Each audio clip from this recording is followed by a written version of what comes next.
જે વ્યક્તિને કોઈ પરીક્ષા દેવાની હોય અને પરીક્ષામાં પ્રયત્ન કરવા છતાં સફળતા ન મળતી હોય તો શનિવારના દિવસે હનુમાનજીના ચરણમાં 11 હનુમાન ચાલીસાના પાઠ કરી અને 5 લવિંગ હનુમાનજીને અર્પણ કરી અને આપના કાર્ય માટે અથવા પેપર દેવા માટે, પરીક્ષા દેવા માટે જશો તો ચોક્કસ આપને પરીક્ષામાં સફળતા મળશે.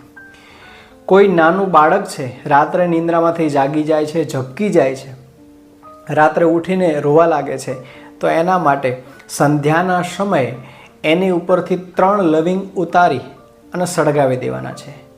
હનુમાનજી મહારાજના ચરણમાં બેઠા બેઠા રામ રક્ષા સ્તોત્રનો પાઠ કરવાનો છે.